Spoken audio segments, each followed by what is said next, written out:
नमस्कार दोस्तों, आज हम बात करने वाले हैं एक ऐसी योजना के बारे में जिसने देश के लाखों पूर्व सैनिकों और उनके परिवारों के जीवन को बेहतर बनाया है। हम बात कर रहे हैं वन रैंक वन पेंशन योजना के बारे में। इस योजना का उद्देश्य क्या है और इसे क्यों लागू किया गया और इसका लाभ कैसे उठाया जा सकता है, इन सभी सवालों का जवाब आपको इस वीडियो में मिलने वाला है।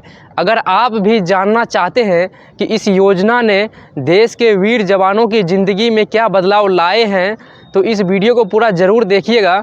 और अगर अभी तक हमारे चैनल को सब्सक्राइब नहीं किया है तो जल्दी से सब्सक्राइब कर दीजिए ताकि आपको ऐसे ही महत्वपूर्ण वीडियो आप तक सबसे पहले पहुंच सके। वन रैंक वन पेंशन योजना का मतलब है कि सेना में एक ही रैंक पर समान सेवा अवधि वाले सभी जवानों को समान पेंशन दी जाएगी, भले ही उन्होंने सेना से अलग अलग समय पर रिटायर लिया हो। इससे पहले जो सैनिक पहले रिटायर होते थे उन्हें कम पेंशन मिलती थी, जबकि उसी रैंक और सेवा अवधि वाले बाद में रिटायर होने वाले सैनिकों को ज़्यादा पेंशन मिलने लगी।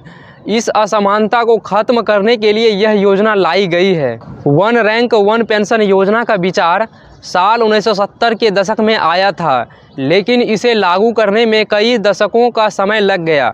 साल 2015 में प्रधानमंत्री श्री नरेंद्र मोदी ने इस योजना को ऑफिशियली रूप से लागू किया। इस योजना के तहत पेंशन का पुनर्मूल्यांकन हर 5 साल में किया जाएगा। वन रैंक वन पेंशन योजना का उद्देश्य है कि पेंशन में समानता होनी चाहिए। एक ही रैंक और सेवा अवधि वाले सभी पूर्व सैनिकों को समान पेंशन देना चाहिए। सेना के जवानों का सम्मान किया जाना चाहिए। देश के वीर जवानों को उनके योगदान के लिए उचित आर्थिक मदद प्रदान करना चाहिए। समय समय पर पेंशन को अपडेट करना चाहिए ताकि महंगाई का प्रभाव कम हो सके। अब बात करते हैं इस योजना के लाभ के बारे में। अब सैनिकों को उनकी रैंक और सेवा अवधि के आधार पर समान पेंशन मिलती है। जो सैनिक शहीद हो गए हैं उनके परिवारों को भी इस योजना का लाभ मिलता है। इस योजना से पूर्व सैनिकों और उनके परिवारों को आर्थिक स्थिरता मिली है। यह योजना उनके योगदान को महत्व देता है। यह योजना सैनिकों को यह महसूस कराती है कि देश उनके लिए योगदान को महत्व देता है। पेंशन को हर 5 साल में पुनर्मूल्यांकन करने से सैनिकों को महंगाई का सामना करने में मदद मिलती है। अब बात करते हैं वन रैंक वन पेंशन योजना के तहत कौन कौन से सैनिक इस योजना के लिए योग्य हैं। भारतीय सेना, वायुसेना और नौसेना, रिटायर हुए सैनिक, शहीद हुए सैनिकों के परिवार वालों को भी इस योजना का लाभ मिलेगा।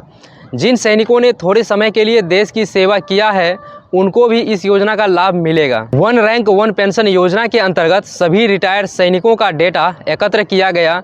पुरानी पेंशन और नए पेंशन का अंतर निकाला गया। योजना लागू होने से पहले का बकाया भी भुगतान किया गया।